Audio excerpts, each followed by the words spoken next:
আসসালামু আলাইকুম সবাইকে। আজকে আমি নিয়ে এসেছি একটি সুপার হেলদি রঙিন এবং ভিটামিনে ভরপুর রেসিপি, যার আমি নাম দিয়েছি রঙিন সবজি মাংসের বুস্টার। এই রেসিপিটি কিন্তু শিশু থেকে বড় সবাই নিশ্চিন্তে খেতে পারবে। তো চলুন শুরু করা যাক। প্রথমেই আমি নিয়ে নিয়েছি ফুলকপি, গাজর, বিট আর সিম। আপনারা চাইলে আপনাদের পছন্দ মতো সবজি নিতে পারবেন। এবার সবজিগুলো সিদ্ধ করার পালা। সবজিগুলো আমি বেশি সিদ্ধ করিনি, ঠিক যতটুকু নরম হবে কিন্তু ভিটামিন নষ্ট হবে না, ঠিক এতটুকু।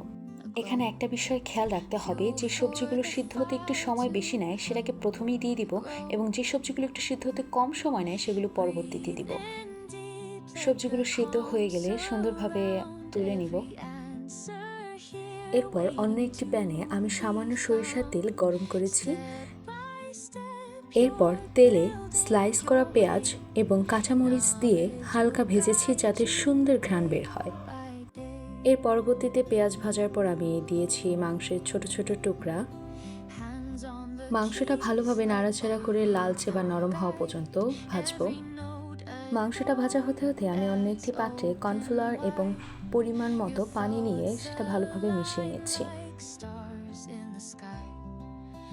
মাংসগুলো লালচে এবং নরম হয়ে গেলে আমি আগে থেকে সিদ্ধ করা রঙিন শাকসবজিগুলো মাংসের মধ্যে দিয়ে ভালোভাবে মিশিয়ে নিব। সবজি ও মাংসগুলো ভালোভাবে মেশানো হয়ে গেলে আমি এরপর পরিমাণ মতো পানি দিয়ে ভালো করে সব কিছুর সাথে মিশিয়ে নেব।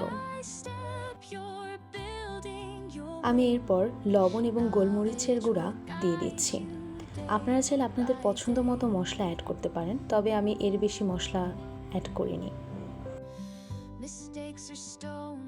যখন এটা কিছুটা ঘন হয়ে আসবে, আমি আগে থেকে করে রাখা কর্নফ্লাওয়ারের ঘন মিশ্রণটা এটার সাথে অ্যাড করে দেব। এটা দিলে রেসিপিটা একটু ঘন হয় আর দেখতেও আরও অনেক সুন্দর লাগে। সব কিছু ভালোভাবে নাড়াচাড়া করে ঢেকে 2 থেকে 3 মিনিট রেখে দিলেই রঙিন ভিটামিনে ভরপুর শিশু বড় সবার জন্য সুপার হেলদি ভেজিমিট বুস্টার রেডি। কম তেল, বেশি সবজি ওজন নিয়ন্ত্রণে সাহায্য করে। আপনারা চাইলে নিজেদের এবং আপনাদের শিশুদের জন্য এই রঙিন হেলদি সবুজ মাংসের বুস্টারটা বাসায় বানিয়ে খেতে পারেন।